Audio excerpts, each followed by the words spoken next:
A play of the game from way down. 2, silence.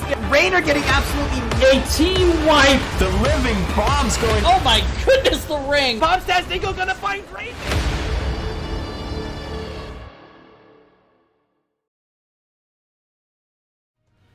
Ladies and gentlemen, welcome back to twitch.tv/MurdaRG. I'm your host, Murda, but this time I'm joined by my friend Monkus. How you doing, man? I am doing great. I am excited to be here for this crazy Div A matchup between Virtual Murky Slayers and Main Tank Uther. So you were excited to try to get to cast this, and I'm wondering, do you have any information you'd like to share on either of these teams before we head on into game number 1? Well, for one, Main Tank Uther has some amazing synergy with their avatars going on. Oh yeah, look at that. We played Virtual Murky Slayers last week, and I gotta say, they have a lot of versatility in their drafts, and watch out for a Zeratul pick if it doesn't get banned out, because they have a pretty sick Zeratul player.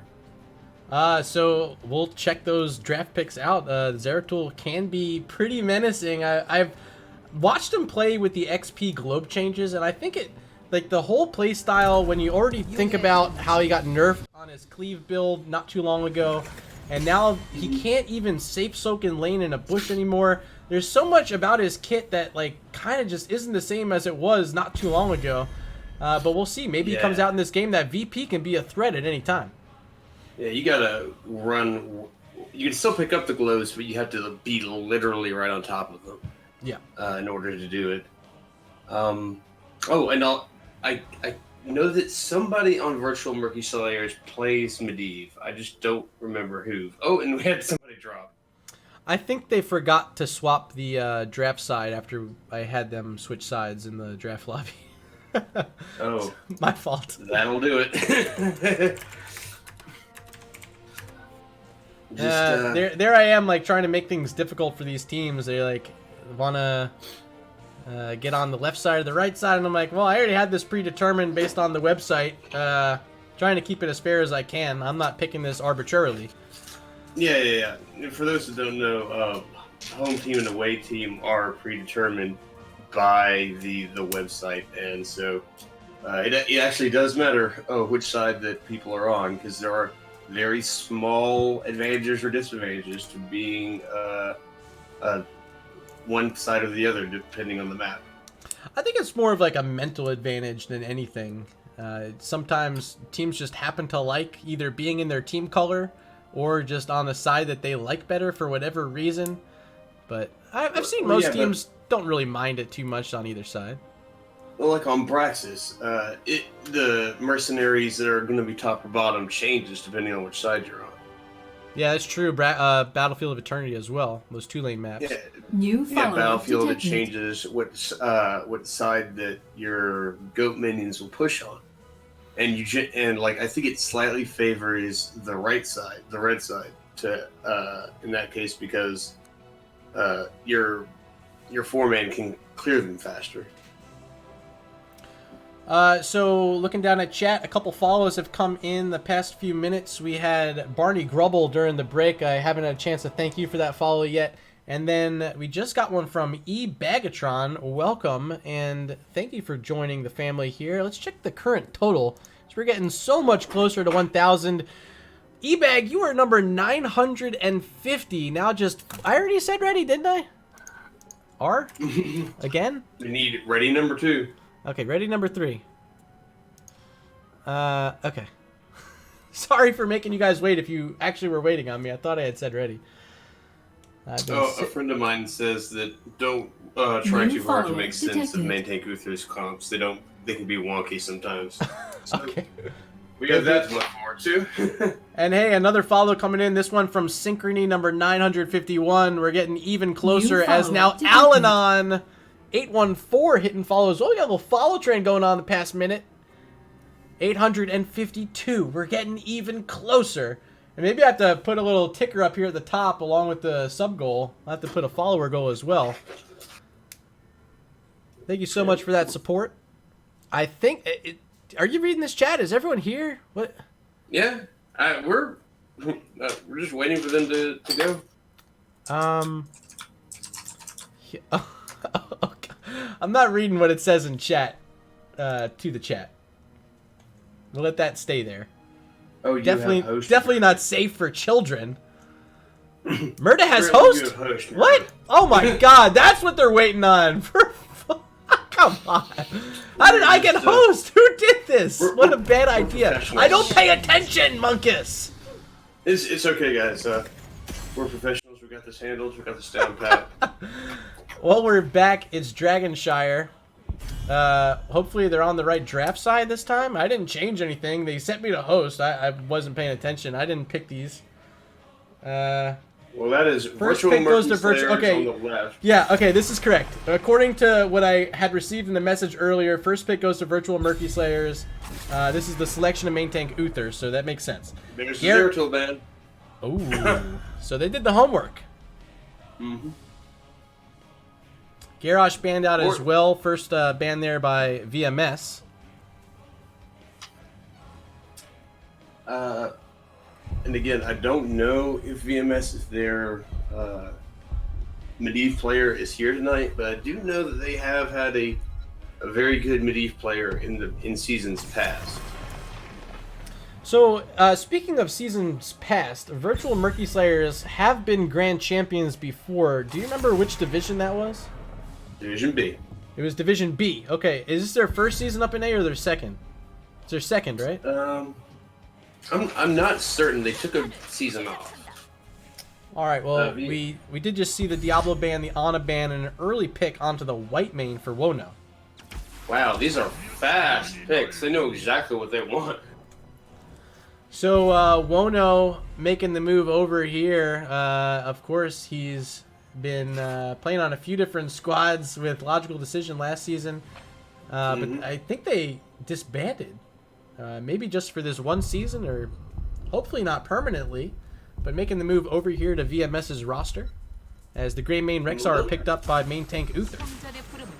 A little surprised by the first pick white main on Dragonshire. In the Rexar and Grey main, I understand a lot more. Great, this is Rexar's one of his two best maps, and Grey main fits on any comp. But I'm curious to see how what makes white main so necessary for their draft. They must feel she's busted right now, have some sort of edge that they're going to show us. Because, yeah, same thing. I've seen the white main played. I know TT Porky's played it a few times for regen. But I haven't seen anyone else pick her all season, so we'll find out here on Dragonshire. And with the Sylvanas pickup, that kind of signals that we might be seeing like a death ball, like a double soak comp to go into that. And I think double soak is stronger now than ever because fewer heroes can do it effectively. So you think maybe something like a Malthael or a Zool coming out? Malthael, for virtual Zool, Murky Slayers? Definitely, Leoric. Somebody that has a decent escape, sustain, and wave clear. Well, here's the 3-4 picks. Li Ming and Nubarak. They're going straight into that dive blow-up comp down bottom. Yeah, and it's pretty easy. They have the Grey main already for that Cursed Bullet. Should help get the first reset for Li Ming. And they get the Anubrak as well. Going to help Cocoon a target out of the fight. And get that follow-up damage with the stuns available for Li Ming and Grey main to hop on. So, Tax 1K playing the Big Beetle. Final pick will be Malthael. There is that double soaker that you mentioned. And Raynor to pair in it in the 4-man.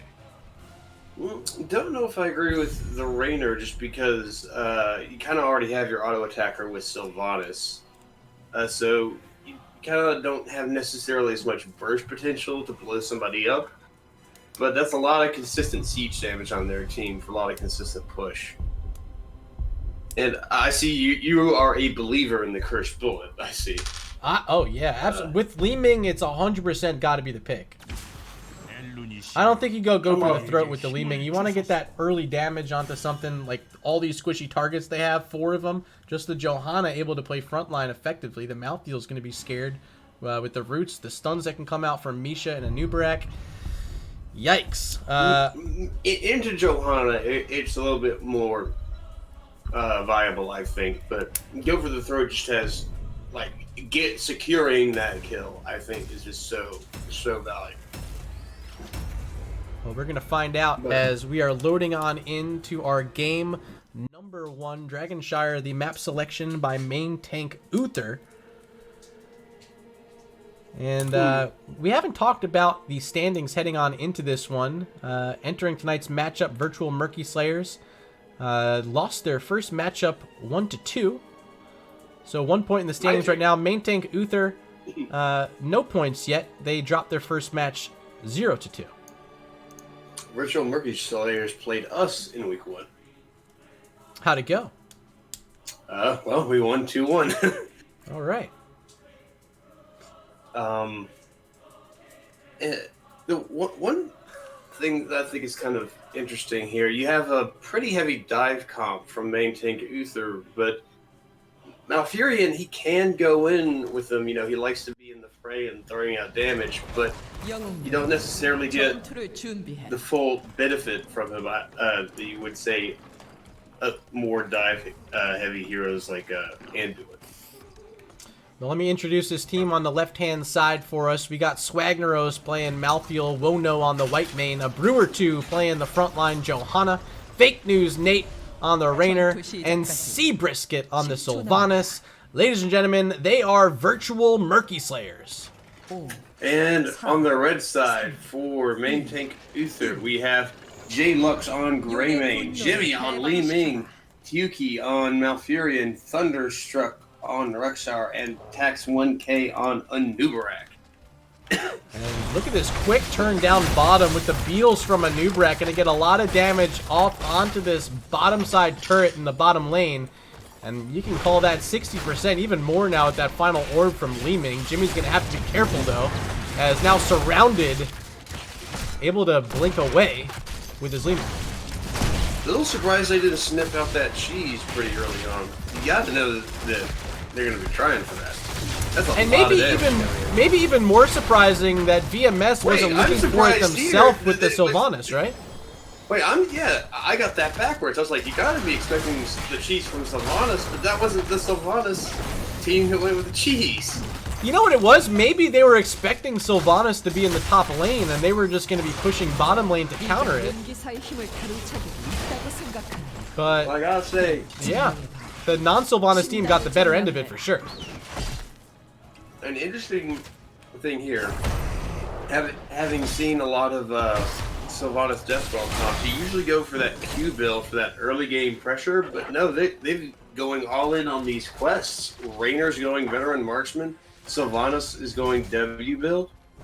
Veteran Marksman in particular, like, I think it's a fun quest, but my team keeps telling me that it's really hard for the math to work out.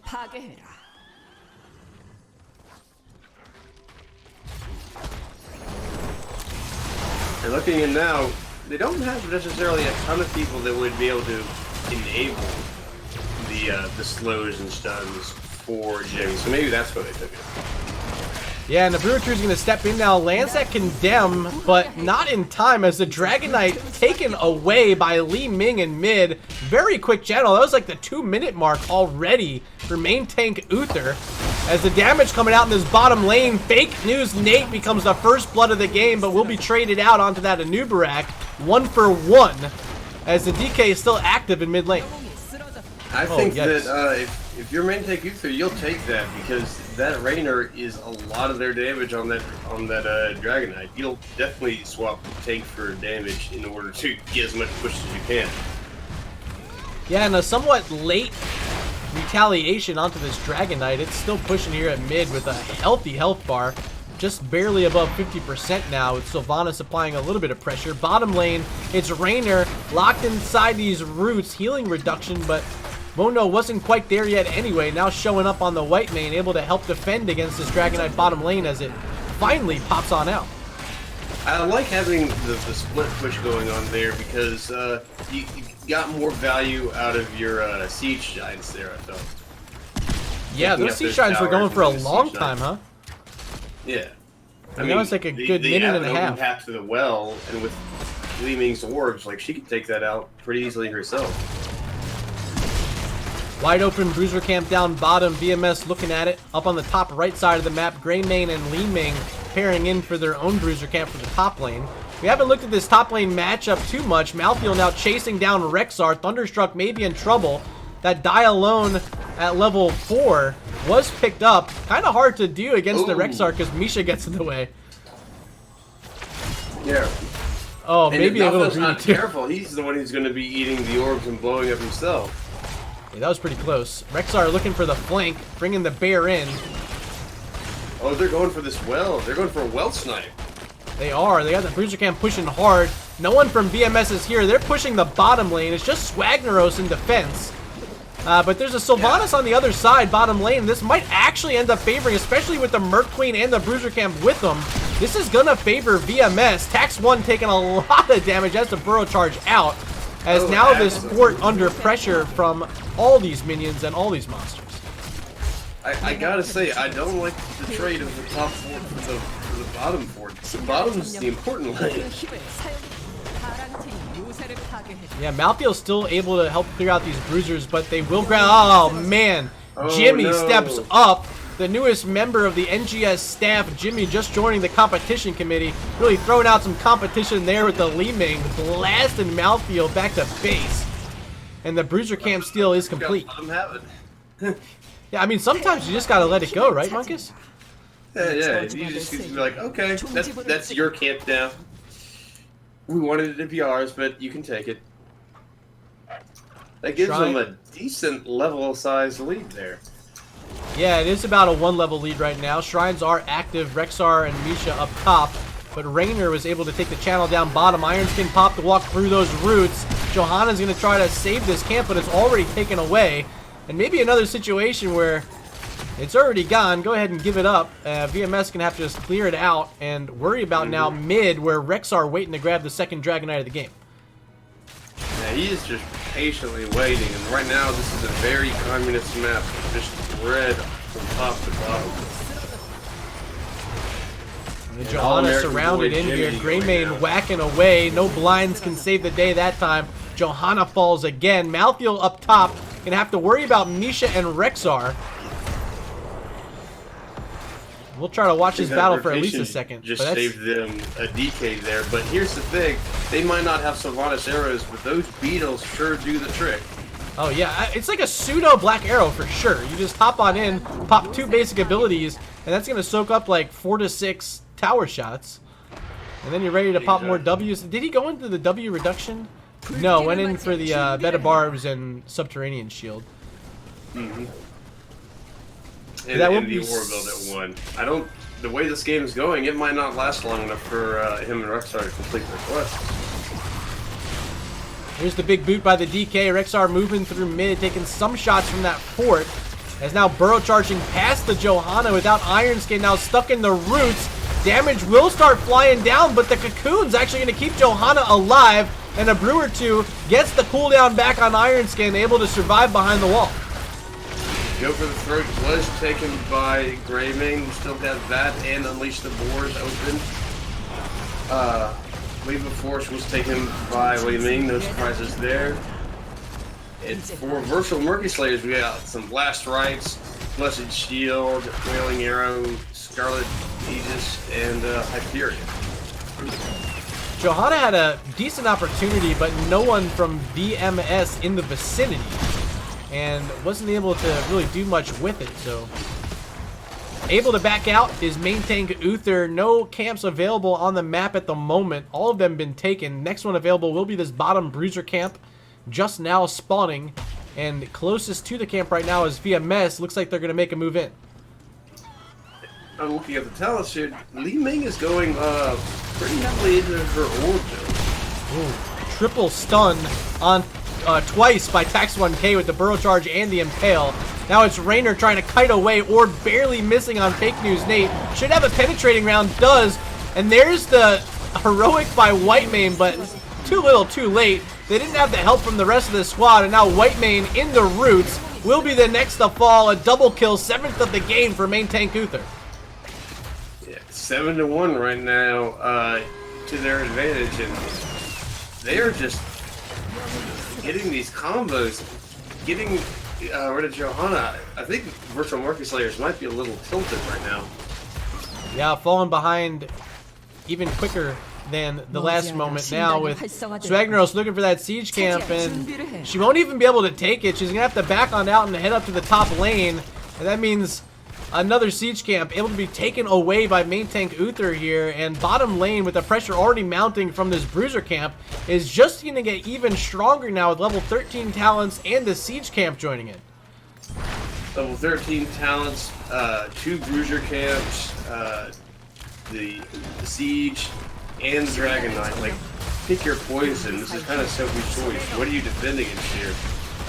Hyperion coming out in defense from Fake News Nate. They get a nice stack up with that Condemn, and the Silence comes out as well, but they're able to kite right on back. The Blessed Shield never happened from Johanna, and Hero's able to leave, means a Nubrak able to re-engage, now turning the sights on to Sylvanas, and Sylvanas is down. Whitemane in the Cocoon, Roots at her feet.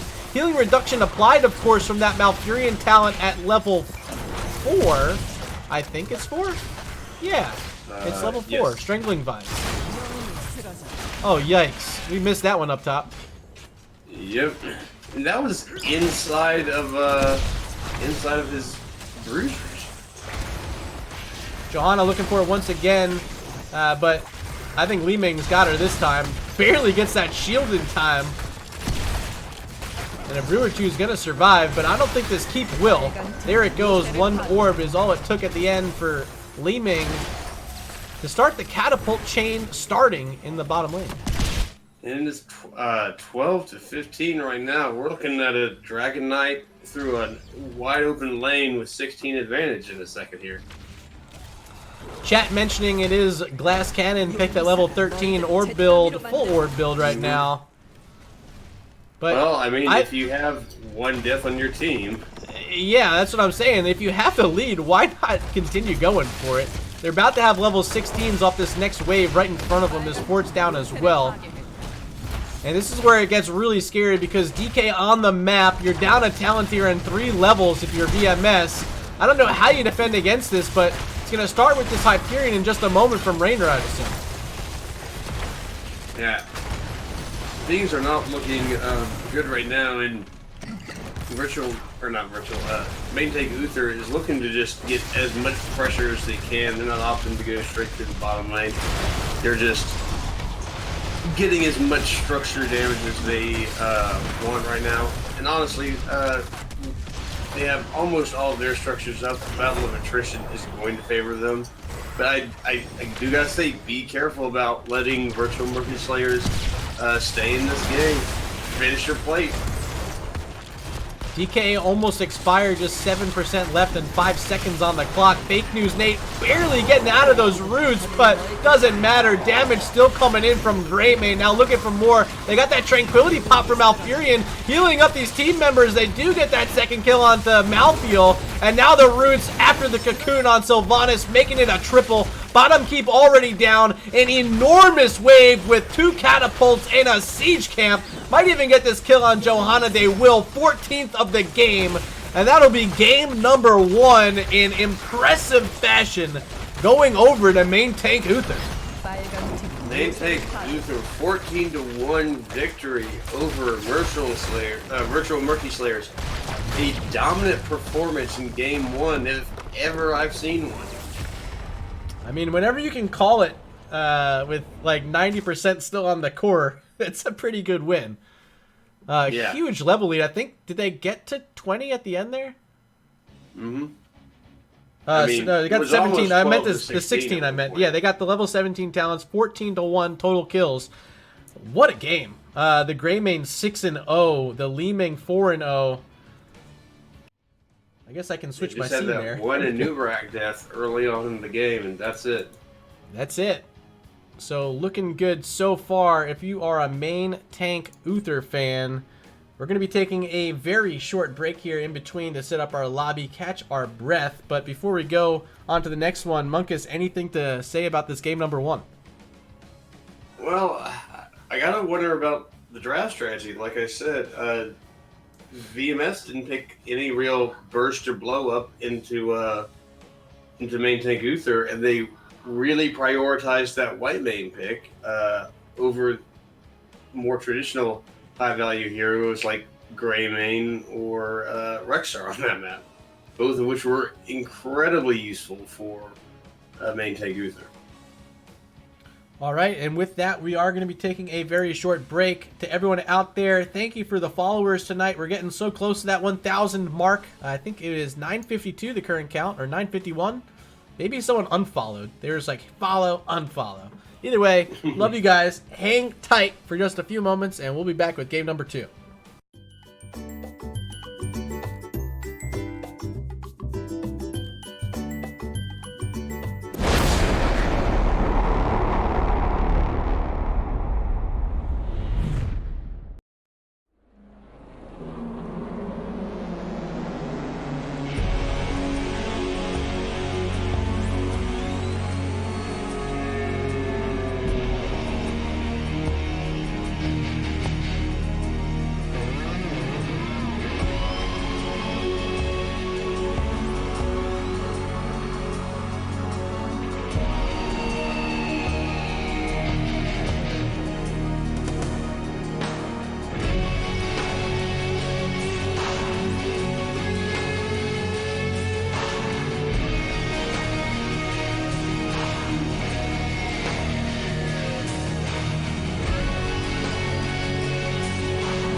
Welcome back for game number 2. Munkus and I are sitting here in the lobby with our players. Munkus, any thoughts heading into Battlefield of Eternity? Well, when I saw what map it was, I thought, well, looks like Virtual Murky Slayers picked this map because I know that they love Battlefield of Eternity, but no. Main Tank Uther picked this map. So this is really about as good as you can hope for to game number 2 for Virtual Murky Slayers. To get the map they love, they get the first pick. And they get first pick. So, but we were talking a bit during the break about the white main selection at the top of the first draft on Dragonshire, and I think both of us are now expecting that Virtual Murky Slayer is going to move off that strategy and potentially take a different selection here in draft number 2 with their first pick. Absolutely. They really need to grab some high-value race like Vala or Hanzo, Li Ming. They know that the other side loves to play Li Ming and plays an effective or build Li Ming, so maybe get some counter dive in on that too. There's a Gray Main ban, not unexpected at all after that first game. Yeah, it was played well, and this is an even better map for him. The Zeratul ban continues, second time of the night by main tank Uther. Do they take away more of the race? Game 1, the Li Ming was in there. She can be very strong on this map as well. Wouldn't hate seeing that ban come out. Or do they take away the Garrosh again? They do. This was their focus in Game 1, and they're going to stick with it here in Game 2. Well, given that there is a Malfurion player on main tank Uther, they might be really afraid of that combo of Gary throwing into Malfurion roots, because that just deletes people. ETC the final ban, and that will be a different hero this time for Virtual Murky Slayers. It's Rexar. Kind of surprised that Rexar is the first pick now and not last time. I thought you would have picked some kind of super good race here. Yeah, well, I think they were thinking the double soak from the start of their draft last game with the mouthfeel, but it just never ended up working out for them. They didn't even really stick to the double soak strat as they went through it. Thrall and Tyrael selected here for main tank Uther. Neither side really opting for super high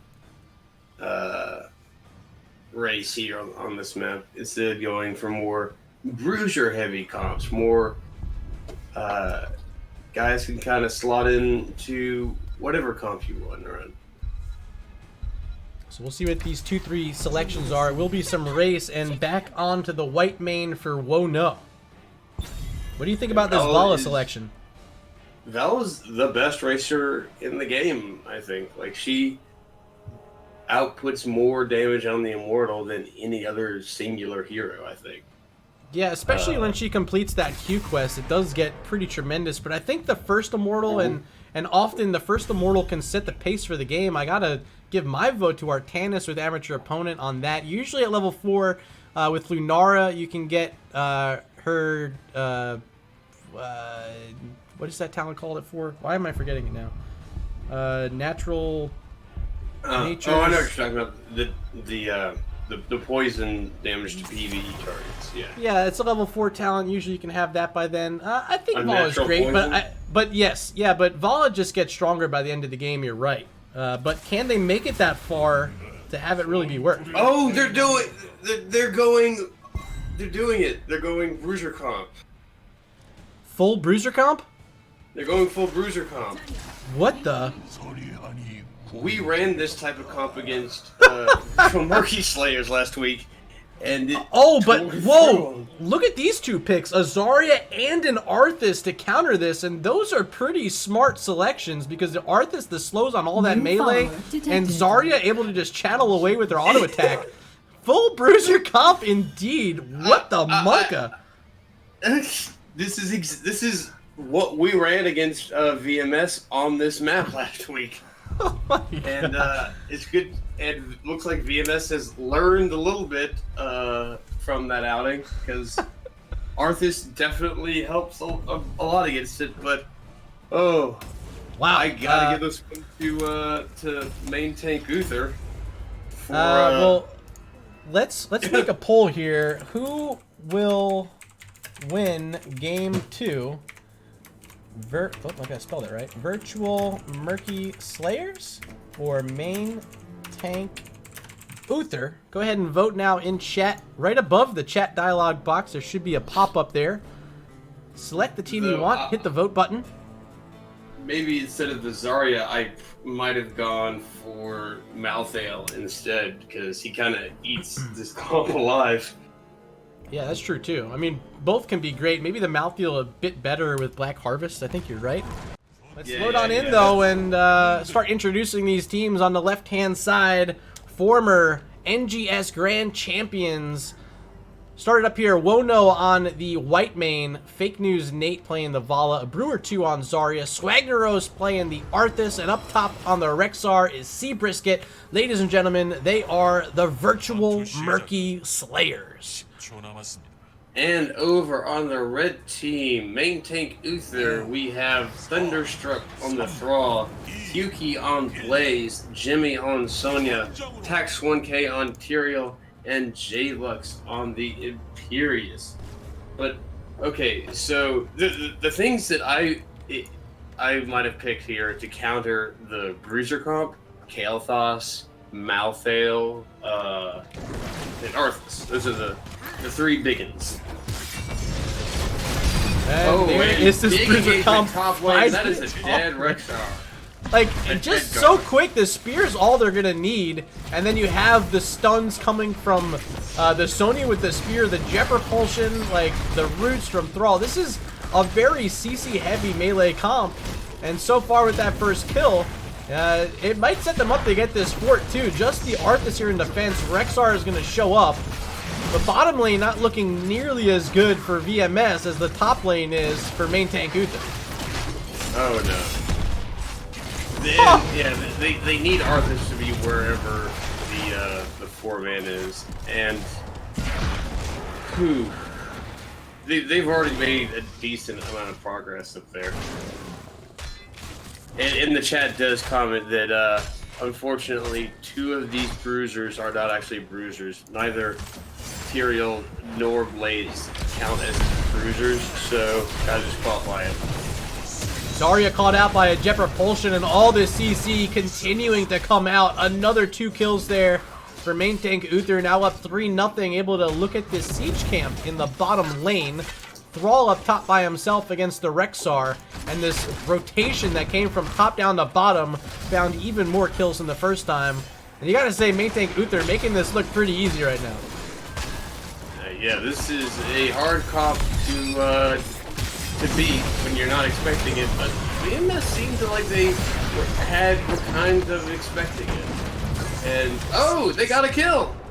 That time Sonya finds a turret to the face, a few of them actually, trying to chase down the kill on Arthas. Swagneros survives and Sonya falls. First kill of the game for VMS. That's going to help him get to level 4 here before this first objective. It should be announcing... opting not to go Q-Quest here.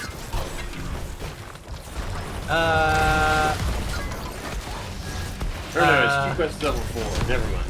Yeah, but we got... Okay. Well, we're about to find out. She still hasn't picked her level 4. It's got a question mark for me.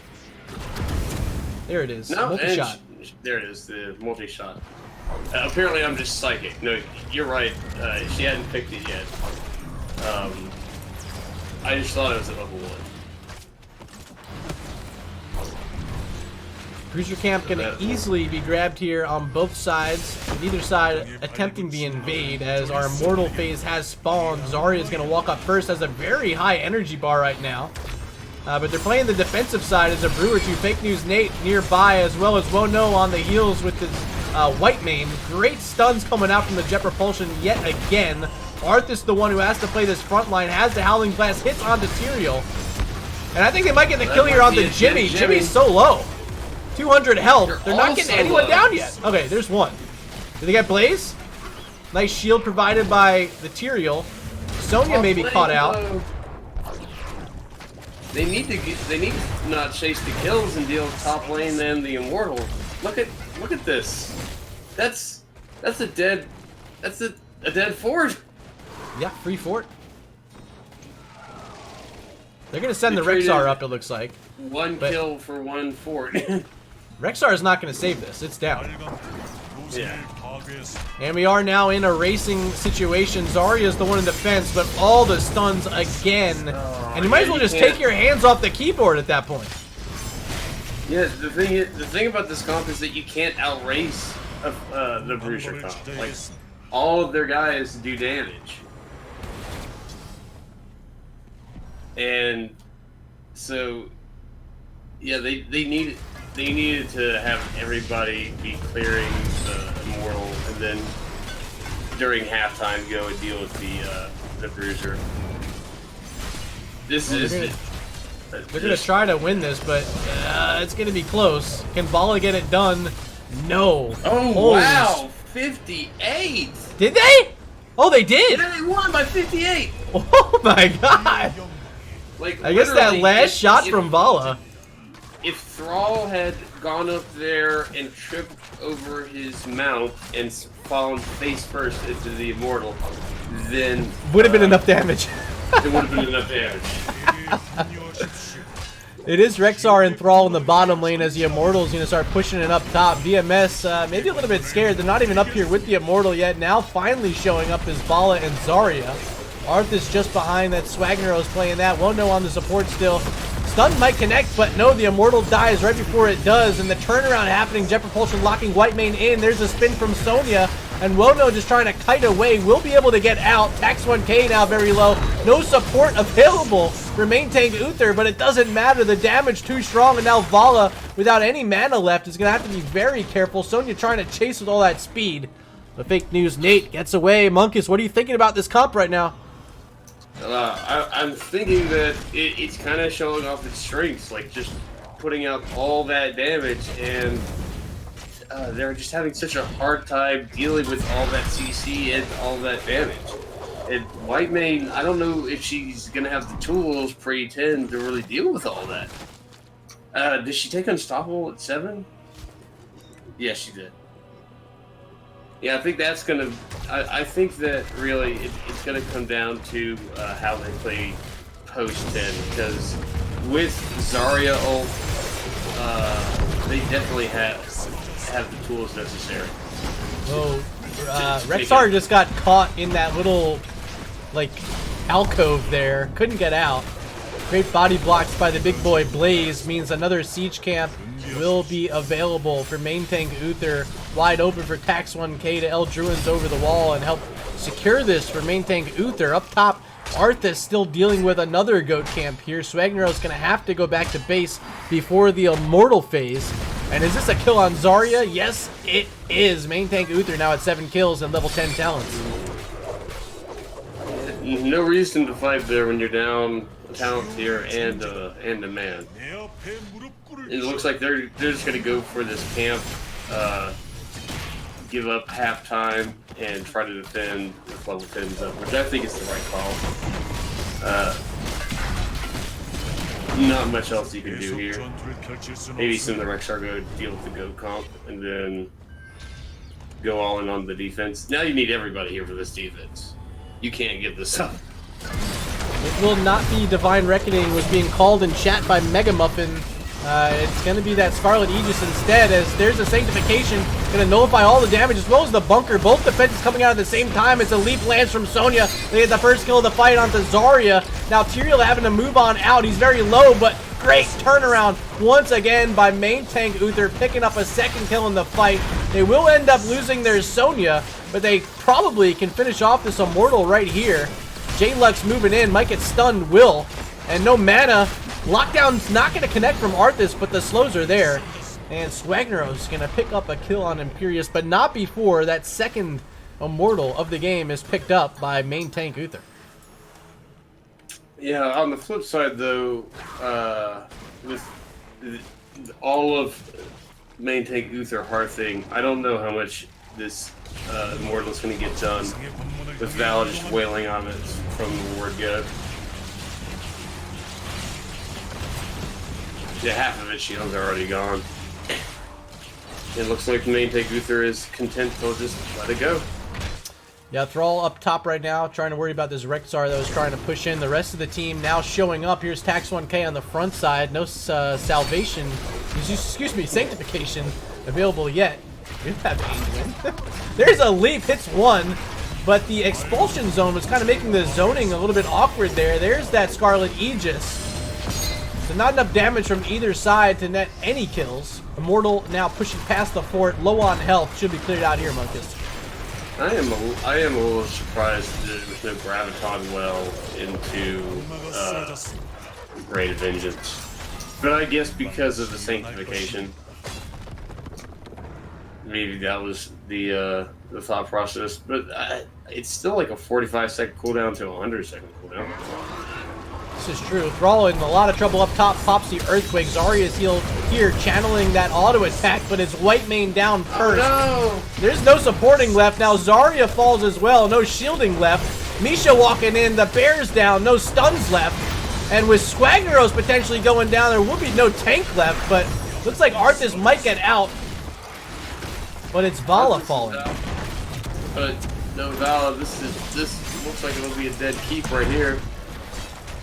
Yeah, they don't have a catapult with them. It's really the only benefit here for VMS. Sonya's going to drop back and get the siege camp, but one of those towers already down. There goes the wall. And that's more than enough for main tank Uther. They're going to start their retreat. Yeah, play it safe. Go back, get your goat camp, get your summoner camp. Put all the pressure on VMS for this upcoming Immortal phase. Because these lanes will be pretty pushed in with 3 camps coming in. They can't defend against everything. Level 13 is here for VMS, just in time to be able to make a defense on this Immortal phase spawning 10 seconds from now. Tyrael and Sonya over here on the bruiser camp for main tank Uther. On the other side, that one was already picked up, so it won't be available during this. 21 seconds until it respawns. Already on the Immortal race is main tank Uther, off to a quick early start with their Thrall and Imperious. Yeah, the Swagger Rush is up top, kind of being very slow, clearing things out. I don't agree with this play. Like, they're being very slow, already conceding so much. They needed to be a lot more aggressive in clearing these camps. Looks like Zarya is scouted out. Jet Propulsion hits. There's a spear follow-up. Cleanse does come out, as well as the expulsion zone. Zarya's going to stand right on it, but still no kills as the leap comes in. They're going to get the Zarya down. Might get the Misha as well. There she goes. Seabrisk is trying to kite back, but without a bear, not going to be of much use. There's another Jet Propulsion locking in the art. The Swagneros has the ghouls out, able to heal, and will survive, but that's 2 more kills for main tank Uther. They're going to steal away a bruiser camp. And look at Tyrael, ready to grab them their 3rd straight Immortal of this game. You hate to see it, you love to see it. The Zarya lane's a great expulsion zone. It kind of locks down all of VMS, but then all of VMS basically has ways to get around it and dive onto the back line. This is Zarya just literally leaping right over it. Imperious, you know, diving through it.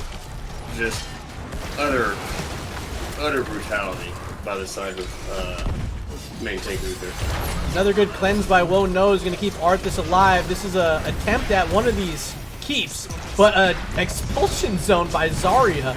Beautiful, locking in the Tyrael, and just like that, Tex 1K taken out of this objective push, but the shield is full strength for this Immortal. And we are 13 minutes in, so defending this keep will be no easy task for VMS, even with a 5v4 advantage from this. Yeah, and those expulsion points, credit where credit is due, those have been on point, landing them in such a way where they oftentimes have been like a graviton surge, where they just keep the person locked down into one spot. And the fact that they're defending this down 16 and with a full health Immortal is extremely impressive. And they might be able to survive if they can get Val up in lock 16 and get that percent advantage. It was like a 1/10 of a second from being cleared before that keep went down, but the keep does fall. So constant catapults now, which makes a huge difference on BOE when you're trying to fight in the jungle over those Immortals later on. You're going to have to worry about catapult pressure approaching your core. And we've seen so far that they've struggled on clearing these waves out. They've been pushed on their side of the map for nearly the entire game. Yeah, VMS really should have, after realizing that Uther was on that top camp, they really should have put pressure in on the bottom lane, taking out that ward so that some of it would be alleviated. Leap over the wall with this earthquake, locking them all in. Is that a dead Vala? No, she gets away! But a dead Arthas. The Divine Aegis was pretty good there by Woe No, but Arthas going to fall either way. Had the ghouls available, wasn't able to pop it in time. Way too much CC coming out. But the Sony being down as well means not going to be an opportunity to push onto this core as of yet, but they do have a 2-level lead. There's a camp behind them in the bottom lane, this siege camp available. They're going to drop on back, pick that up as VMS awaiting Arthas' respawn. There's our Immortals being respawned in just 23 seconds. Oh, Val elected to go Frost Shot instead of the percent damage, which, I mean, that is part of the, you know, the multi-shot build. Never mind, I like it, It's, with the slowdown and everything else, they just need every advantage they can get. And I don't know if focus target is what they need or if AoE is the way to go. Well, here we go. It's hard to make a decision on these sort of things when all these fights have been so chaotic. Well, here we go with what could be the final objective phase of the game. If main tank Uther is able to get it, it could be threatening that second keep. They have a bruiser camp and a catapult in the top lane. Might be able to get that keep down without any sort of help at all. So who's going to go back and clear that out? Looks like it will be Vala. There goes Fake News Nate to the top lane, and that could signal time to go for this fight for main tank Uther. Yeah, they postured forward pretty far. They don't want to spend too much of their things here. Yeah, they used a bunch of ults in that just to survive. Oh goodness. Sanctification, now the leap coming out. They moved out of this Sanct. I thought they were about to fall, but Tax 1K still alive. Jet Pro hits 3 more targets, and the Immortal kills off Tax 1K. The Cheerios down from the Immortal stuns, and they even pick up 2 more after it. Imperious gets one, but J-Lux could be in trouble. Fake News Nate's gonna have a lot of damage. Gets a shield from from Zarya as well. And here comes Rexar to close the deal on J-Lux. It's a quad kill for VMS. They're still in the game now with an opportunity to pick up an Immortal for themselves. They need to send somebody back to deal with that top lane though. Bottom lane may be a problem too, but Arthas can respawn in 3 seconds. I think they're good. Top lane catapult maybe is the biggest thing to worry about right now. And that's what Arthas is going to clear out first. He's going to get back in plenty of time. Yeah, he's got that. And he can clear that, and then he can clear bottom lane. VMS is still in this. They are. This is going to be a almost full shielded Immortal. And we'll be pushing top lane as bottom fort with a little bit more damage on it than the top fort. And should be a clear in the bottom lane in just a moment, but a little bit of damage through onto the core. A total of 10%, sending it down to 90. They gotta watch out for back doors in this situation. Yeah, they do. Sonya can be scary now with level 20. Goes with the Ariat Crater. Oh my god. That's the memeiest talent in the game. Is she wearing the WrestleMania skin? Or Nexomania? Because it puts the octagon, it's so cool. I don't know, keeping people locked into that with the Holy Arena and the Earthen Shields. Yeah, this is just a nightmare. The one place you don't want to be.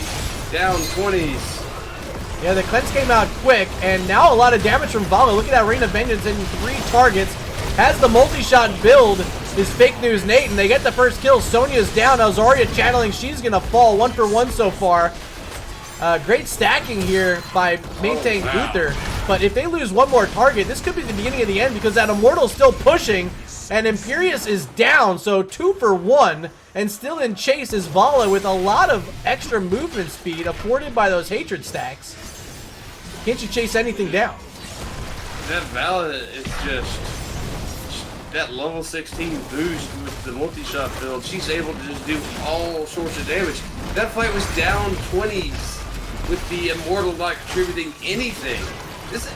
Could this be game? I think this is game. Back of the century. Yeah, especially if they can get a kill here on Tax 1K, barely avoiding a couple different routes there. Now it's VMS setting their sights onto the core. Good Jet Pro onto the Vala. She has to use that Reign of Vengeance in response. Oh, the Shrinky Shrink onto Tyrael from White Mane, gonna secure the kill there. And this is, oh, whoa, other side, catapults! Catapults!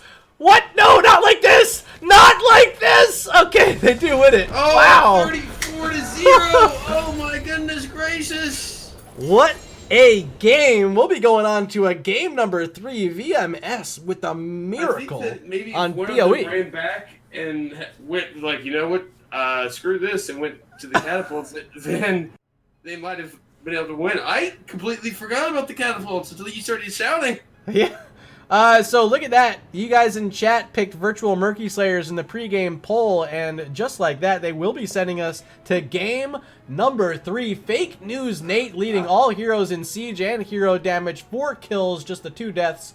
He's our MVP. I'll tell from you what it was. What is it? You tell me. I'll tell you what it was. They went the 5-man bruiser comp, but 2 of those heroes, they ain't bruisers. They ain't bruisers.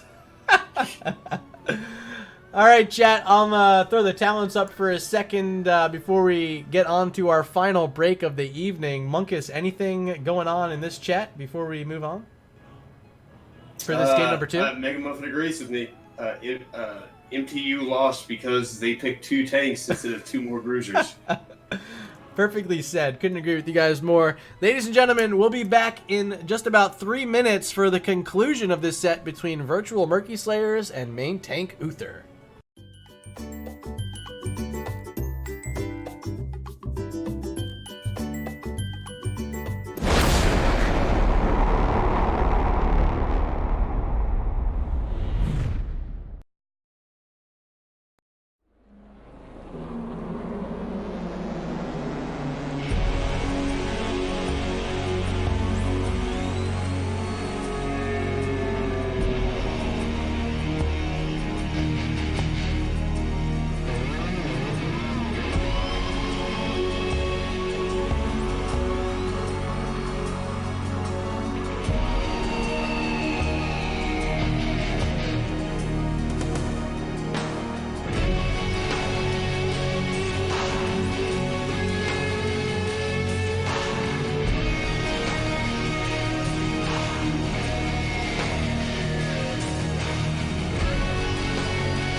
And ladies and gentlemen, we are back for game number 3. I'm sitting here in lobby waiting on one more player and my co-caster to return. But what a game number 2. Virtual Murky Slayers were down considerably, struggling to deal with all that CC and damage from the all bruiser comp. Although we did calculate there were 2 tanks thrown in there, so 2 tanks and 3 bruisers. But ultimately, we're headed into a game number 3 between Virtual Murky Slayers and main tank Uther. And our final map of the night will be Infernal Shrines, chosen by Virtual Murky Slayers. Welcome back. Whew. Yes, we did the math, we ran the numbers, and it turns out that 3 bruisers are not 5 bruisers. There is Munkus. We just gotta swap me for Jimmy, and I think we're good to go.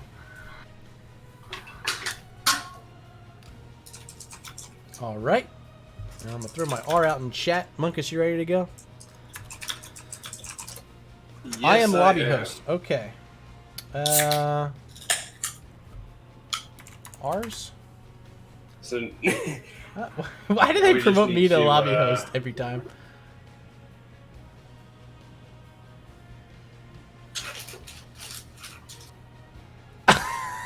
Oh man, this chat is spicy. See Brisket, not too happy with the 5 melee. I mean, they just had to deal with that last week. Waiting to hear back from Virtual Murky Slayers before we launch this final draft, and there it is, starting it up. We're going to load on in to Infernal Shrines. There it is. I don't think we'll be seeing the return of the 5-man bruiser. Unfortunately. Not tonight, at least. So first, the ban here will be main tank Uther, and they've focused their ban on Zeratul tonight twice already. Probably going to continue it here on Infernal Shrines, and there it is. The man is a psychic. So we don't end up getting to see that Zeratul all night. And Virtual Murky Slayers put their focus onto Garrosh twice. Last game they banned out the Grey Main, and there's the Grey Main ban once again. No surprise here. I mean, so many camps. Such a strong hero on this map. I mean, I wouldn't be surprised if they also banned out Li Ming. But I'd like to see like a Kael'thas or a Jaina, some really high value mage target here. Rexar. Man. Rexar Well, he does have in both 100% games. win rate tonight. He does. He's played in both games. Helped out there for VMS, got a few kills at the end. But this is going to leave open the Garrosh, which has been banned twice already tonight. Instead, Tax 1K picking up the Diablo. That might have been why they let it go through, because this is Diablo's best map, and if you're going with one or the other, then maybe you give them one, you take the other. I want to say thank you in chat. We had a few follows come in. I don't know if I said thanks to David Yang 96 yet, and during the break we had Galaxy Quest hitting the follow button. So sending us much closer to that 1,000 follower goal. If you're here and not yet following, not much to wait for. Just go ahead and hit that follow button already. I think we've gotten like 10 or 11 already tonight. Outstanding support from NGS as the white main selected for the 3rd game in a row by Wono. Yeah, not sure what I make of that. I clearly Wono really likes white main.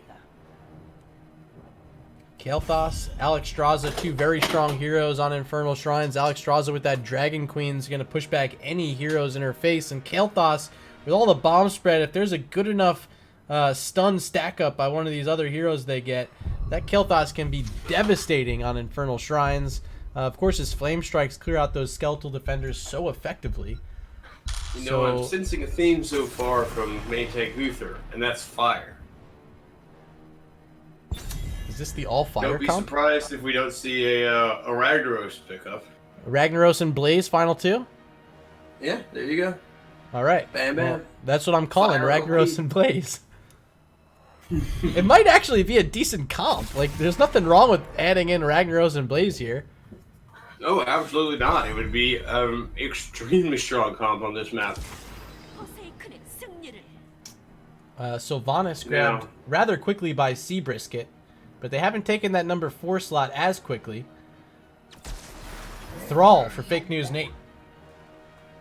That's a good pickup.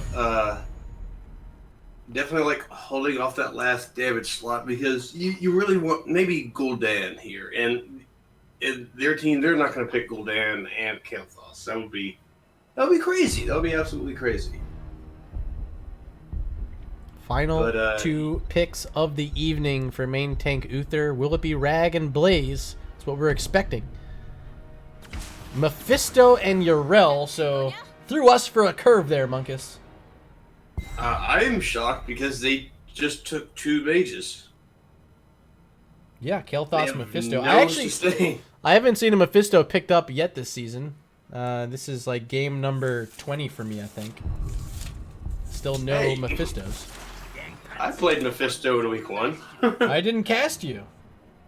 And clearly you should have watched our game, because you missed all the excitement with the 5-man bruiser and the Mephisto picks. Well, our draft is complete. I'm throwing up the final poll of the night in chat. Who will win game number 3? Will it be Virtual Murky Slayers or main tank Uther? You can participate in the poll up top if you go ahead and vote right above your chat box. There's a little dialogue. Alanon814 Yeah. throwing down the Murdar Globe. Appreciate you throwing that one out. That would be one of my emotes. If you're a subscriber, yeah, go ahead.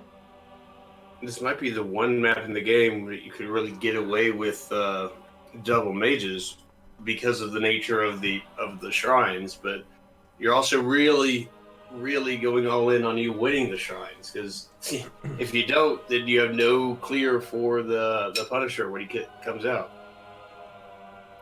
Yeah, the objectives in game number 2 were effective for both sides when they're able to get them, but really the end ones just so much stronger than the beginning ones, and that Vala scaling throughout the game, maybe that was the difference maker. We talked pregame about the Vala having to take a bit to get to that point, but she finally got there and they got what they needed.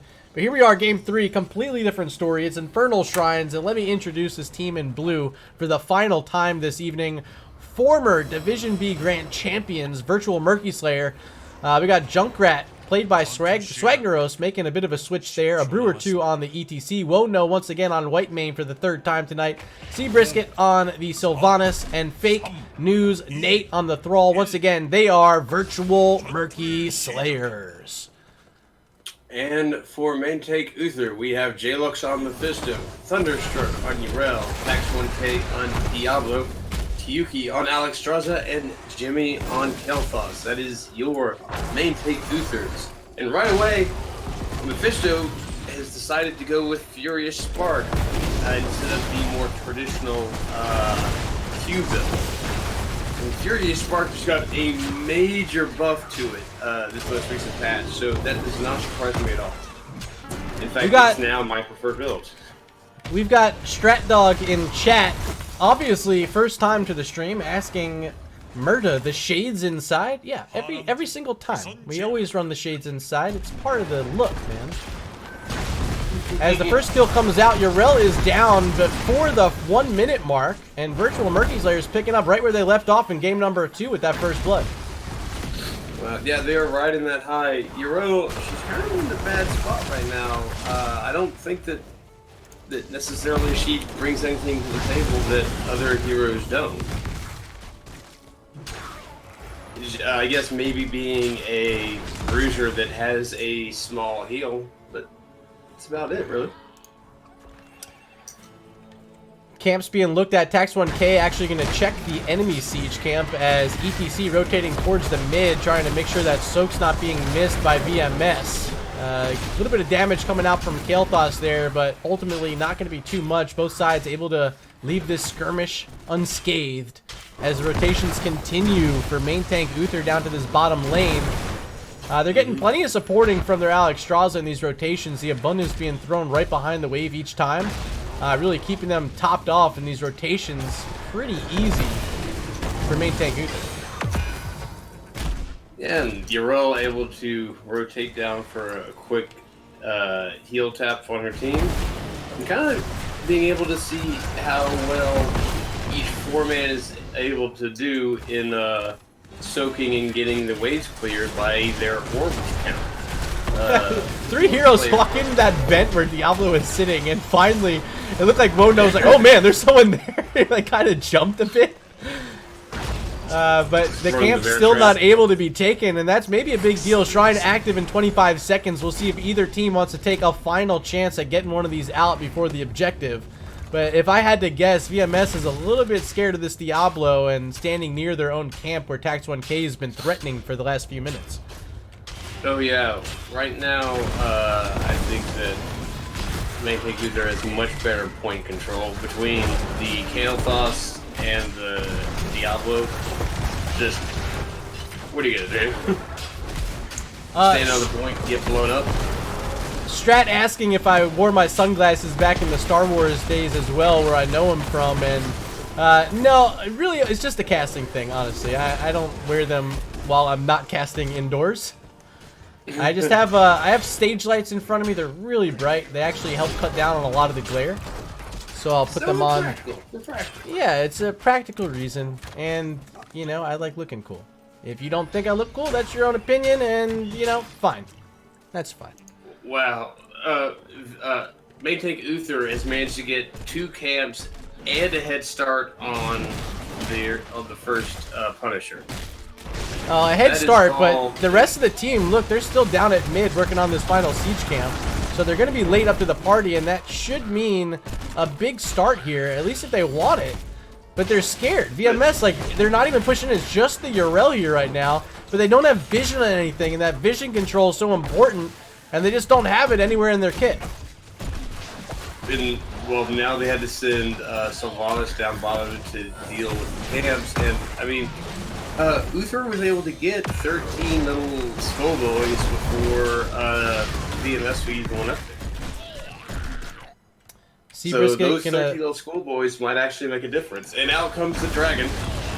Yeah, Dragon Queen will secure at least another 10 or so for free. No one's going to want to fight into Tiyuki for the next couple seconds.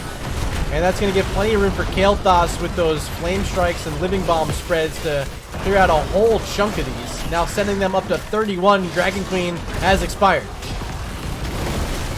Yep, and 31 to 32, going down to the buzzer. This is extremely important for Maytag Uther to get this. Oh, Alex Straza down first, but Thrall falls as well as the Punisher is going to be secured by main tank Uther. Junkrat able to boop himself out with that concussion mine, but it's time to play some defense, and this Punisher is ready to jump over the wall right onto EPC. I'm almost surprised that Mephisto didn't go Spike before, given the major buffs to it and how much his team really wants and can produce those orbs on demand. Second leap, this one is going to hit Junkrat. He's got to boop himself away once again with that concussion mine.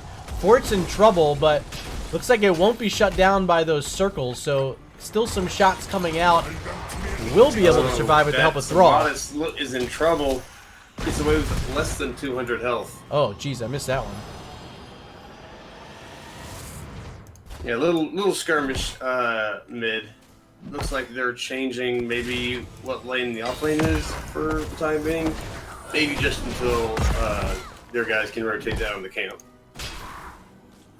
Checking out our poll, and none of you chose to participate this time. Maybe undecided as to who's going to win this, and the internal struggle amongst yourselves is just too much to handle. There's just so much drama from that last game that nobody can handle it. Or they just said, hey, Murda, we don't care about your stupid poll. Either way.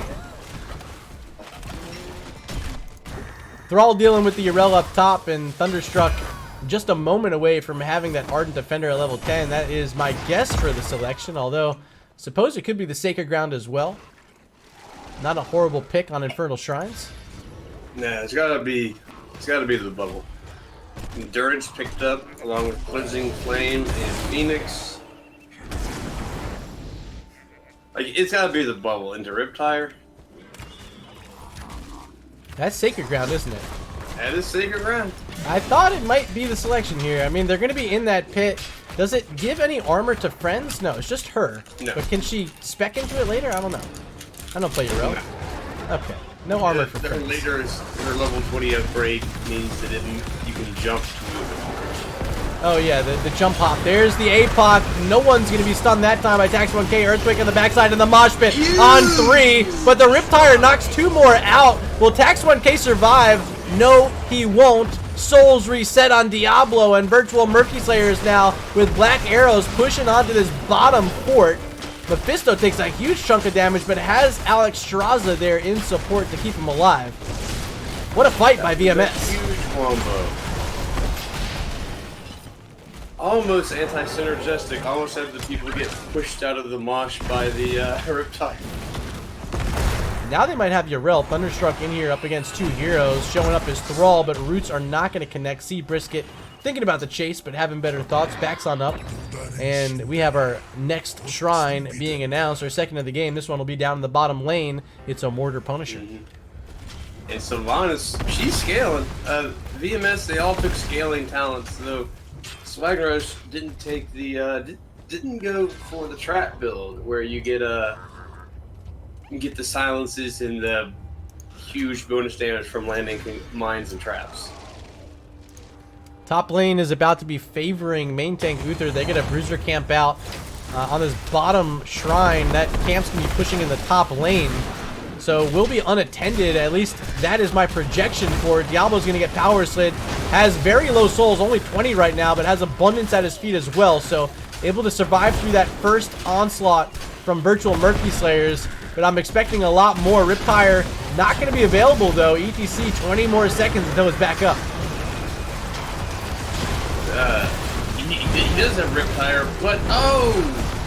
Perfectly timed APOC interrupts that Riptire.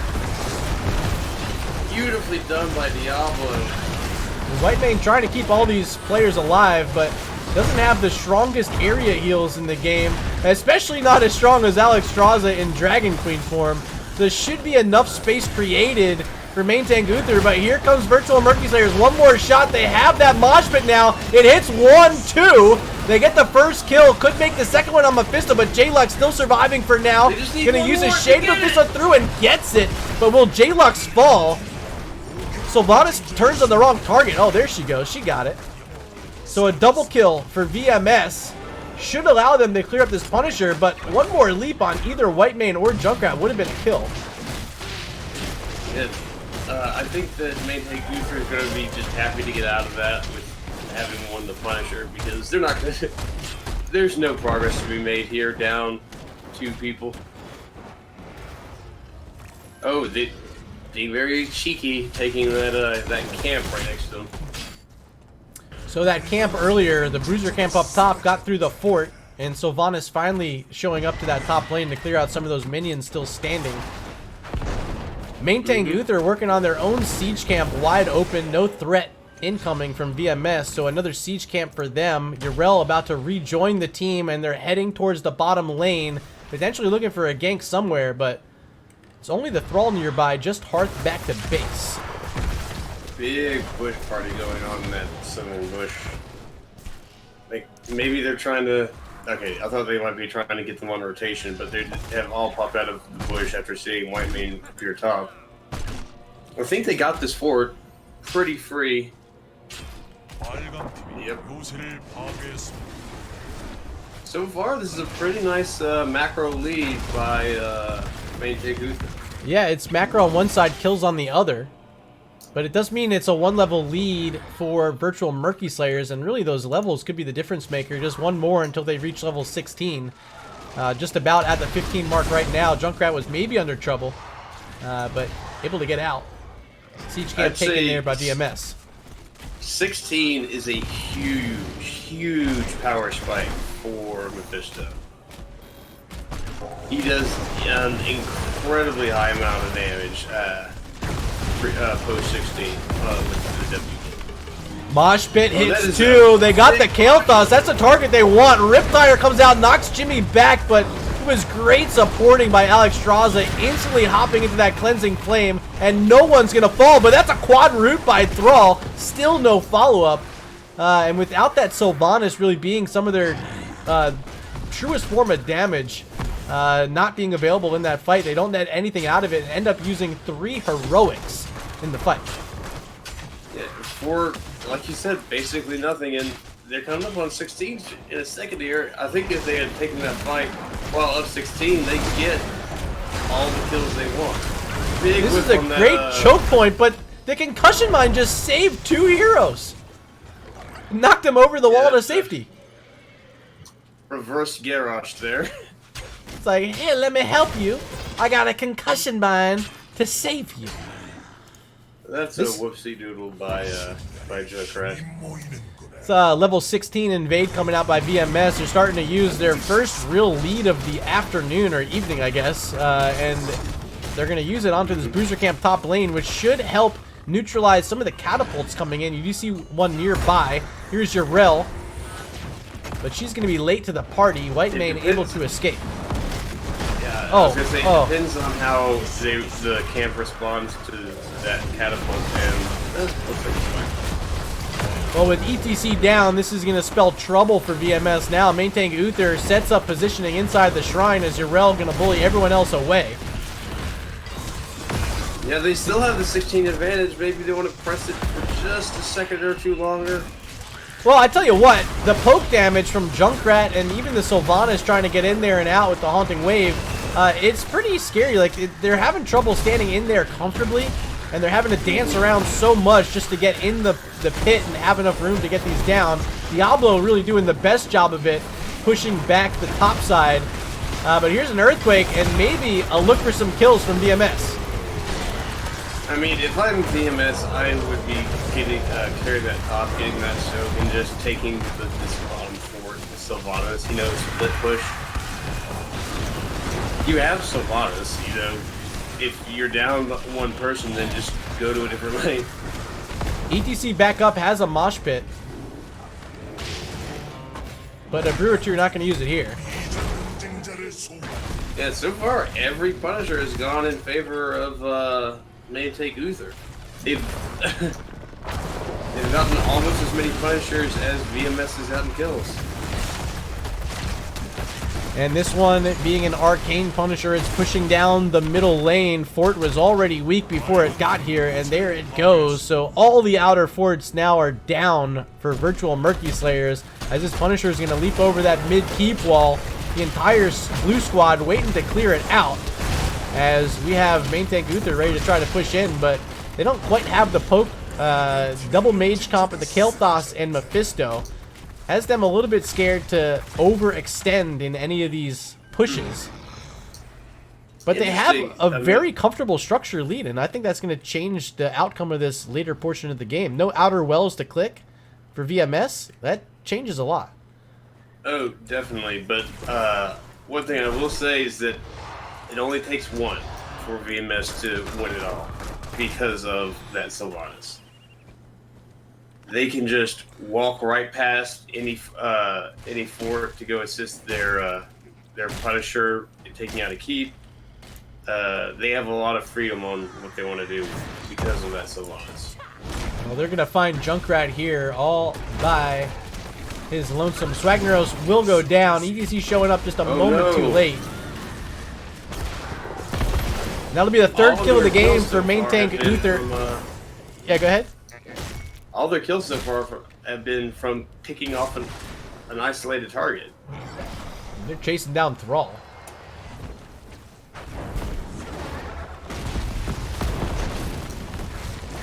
But instead, we'll end up opting for this Bruiser camp here, wide open again with Junkrat still down. The 5v4 advantage, more than enough space created to be able to steal this Bruiser camp away with style.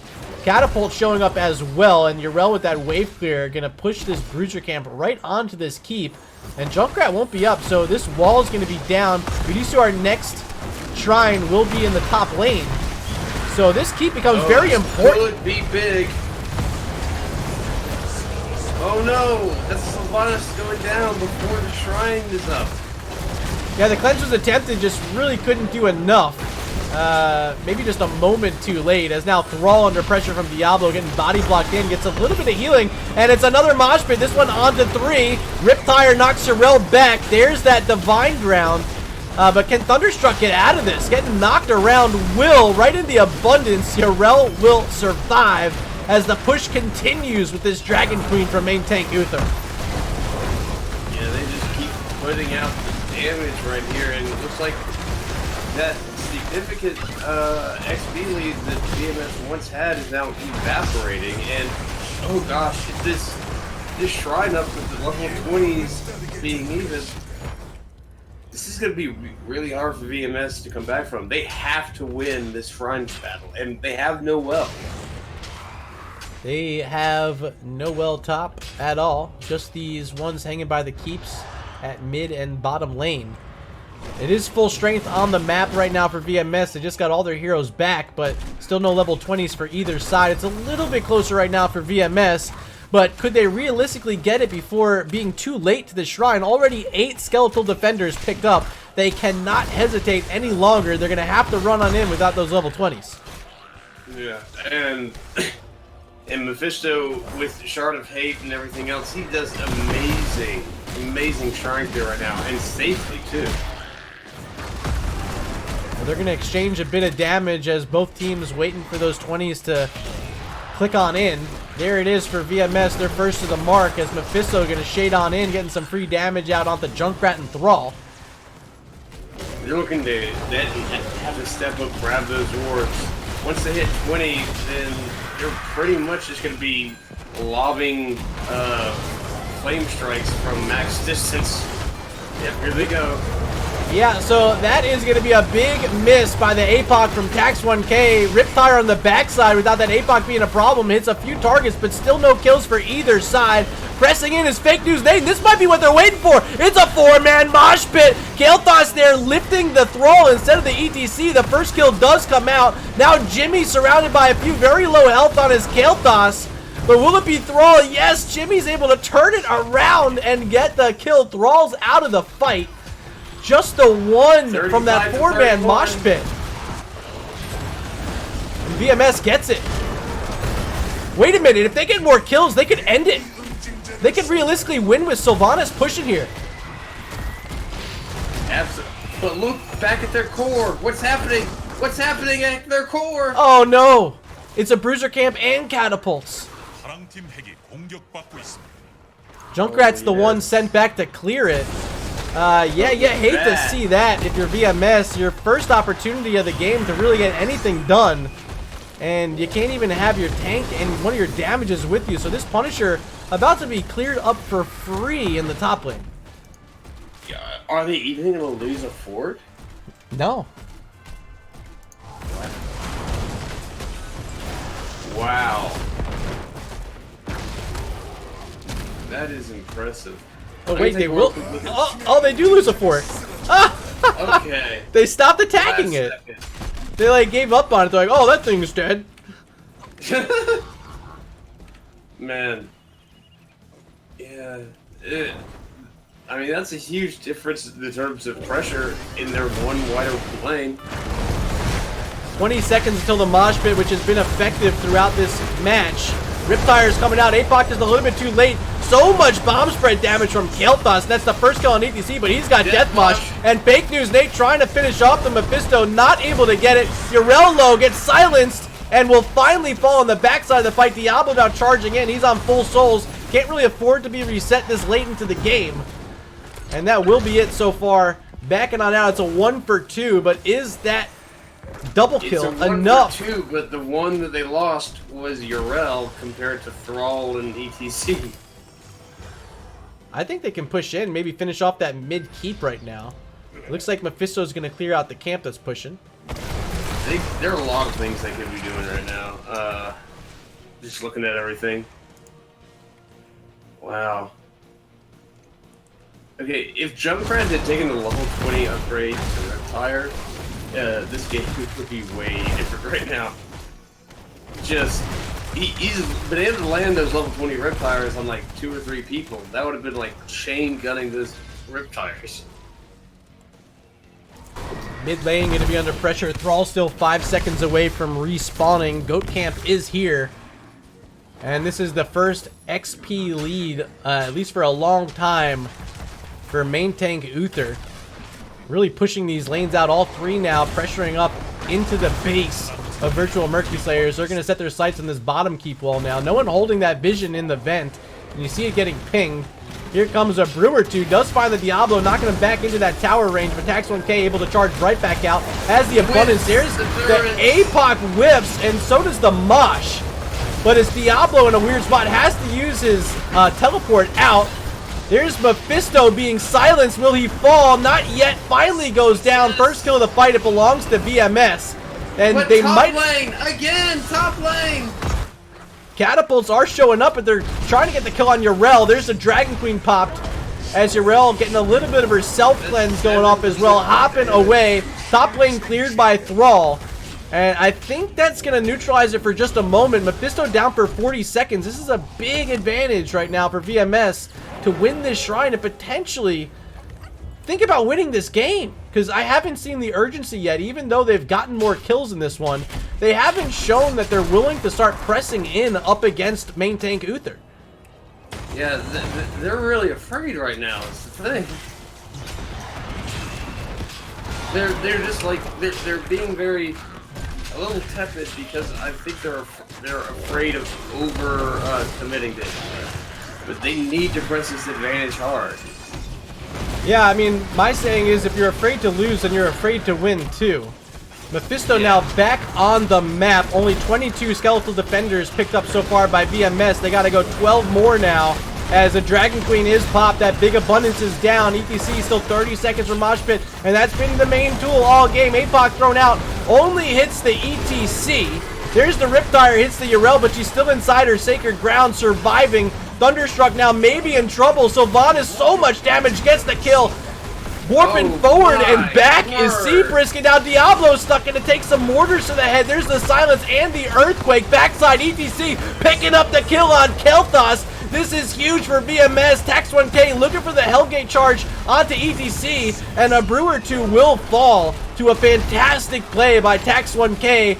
May have just saved the day right there. Top play. Oh, not like this. Oh, not like this! Keep them engaged. They don't even have to kill them. They just need to keep them from hearthing. There goes the core shielding once again. If they only had that extra pressure from that fort from top lane, this game would be over. Bruiser Camp and Catapult still threatening this top lane as they have been for the past 10 minutes. Sylvanas able to show up as those catapults. I don't even think they were focused onto the core. They were attacking the cat is around it, and really, if all three of them had just gone straight to the core, what could they have done?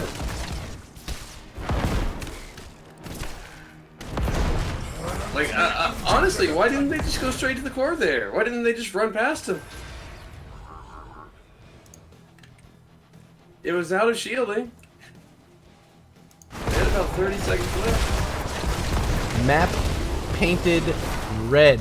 The final camp now picked up by main tank Uther. They've gotten 1/3 of that core health down. It sits at 67%. Full strength both sides. Deadlocked in XP. Kills are just about even as well, but it's the keep differential. That top lane catapult pressure has been an issue for the past 10 minutes for virtual Murky Slayers. And on the other side, that keeps sitting on a thread, very low health on it. But this one in the mid lane on their side, pretty low as well, and it looks like main tank Uther are going to try to get it, throw down the Phoenix from Kel'Thas. Should be enough to get it down.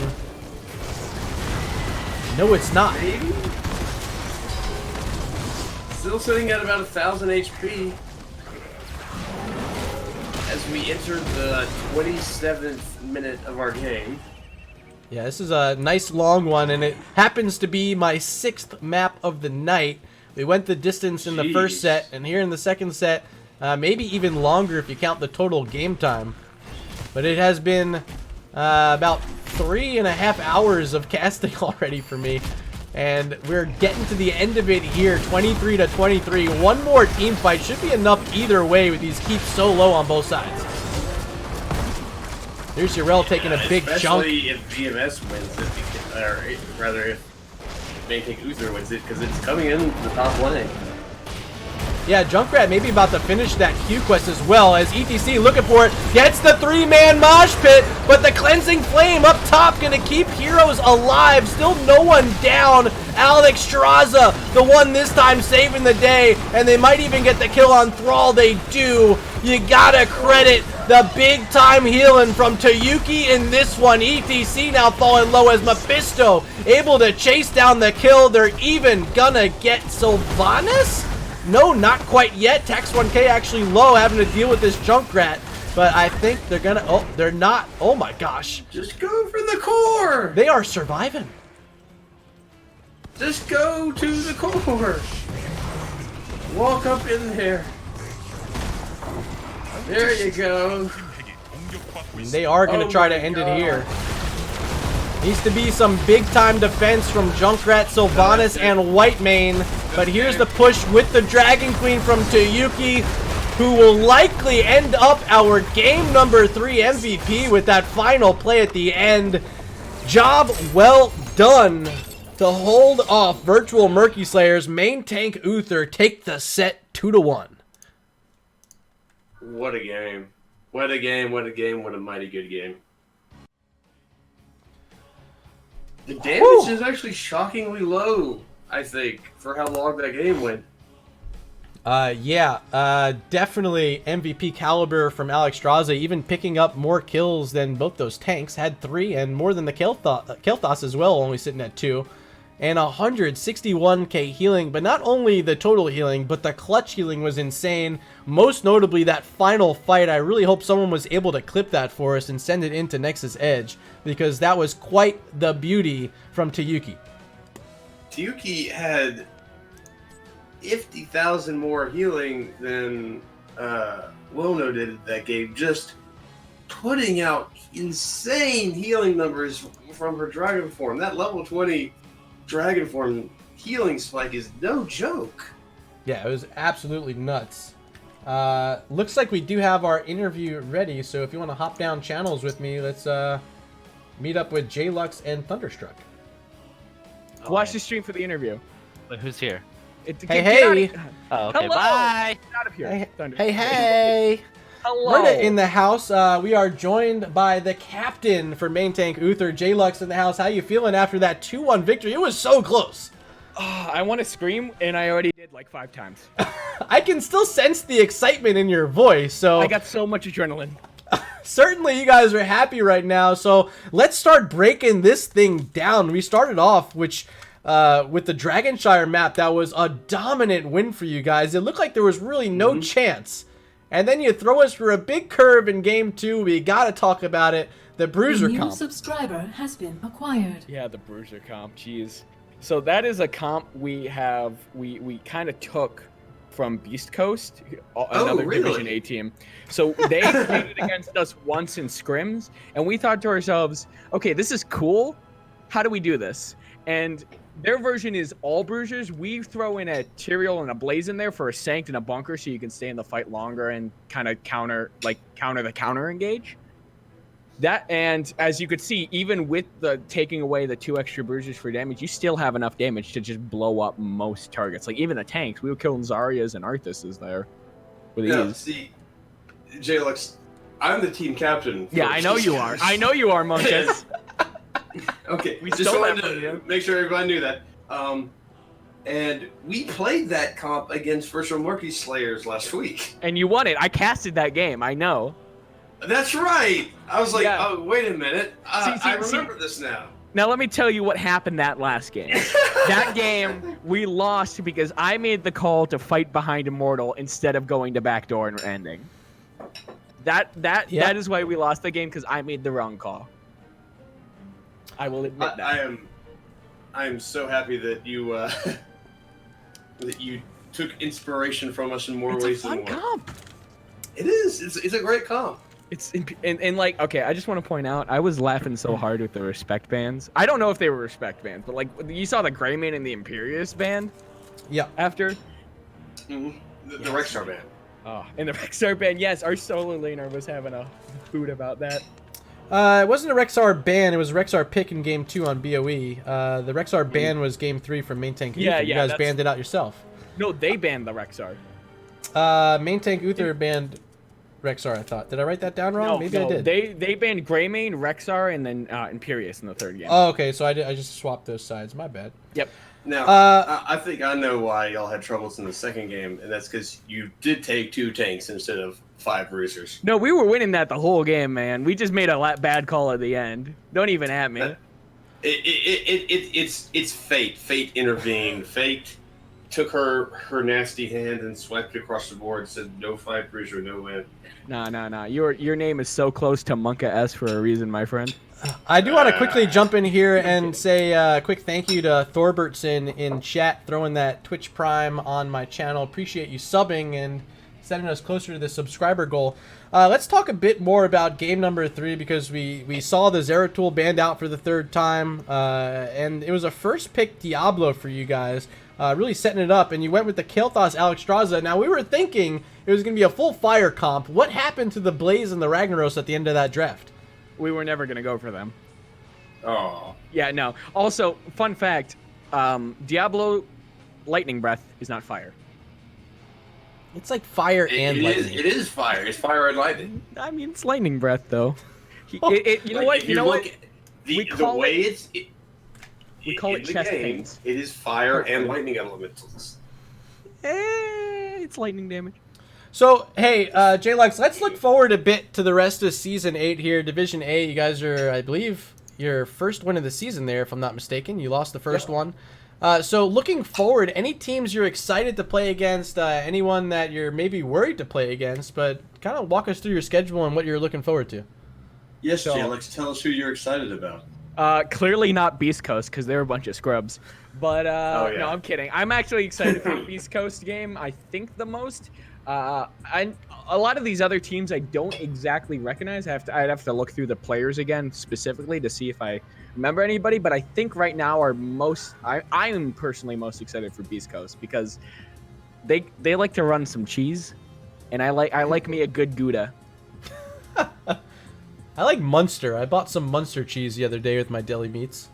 Oh, no, I listen. love Munster. Go back to the store, get a good bruschetta, get prosciutto, not bruschetta, prosciutto, some salami, and some provolone. Make yourself a beautiful sandwich. Yeah, beautiful Italian sub. That sounds great. Beautiful Italian sub guy, you know? All right, well, Munkus, you have any other questions? Oh man, that last game that went on for nearly 30 minutes. How tightly were you clenched for the last 15 minutes? Because I gotta imagine, because it felt like if you lost one team fight, then you would just lose the entire game off of that. Exactly. And it kept being so close, but not quite. That's exactly what we were saying in chat. And quick question, Murder, how explicit can I get? I like to keep it PG-13, honestly. Okay, Yeah. so my sphincter was quite closed and clenched, my friend. Okay, that'll do. I think we got the imagery there.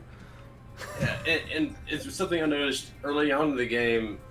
They got almost all the kills, but you'd get once the macro advantage, and they'd have to split off and do something, and then you'd win the camp fight.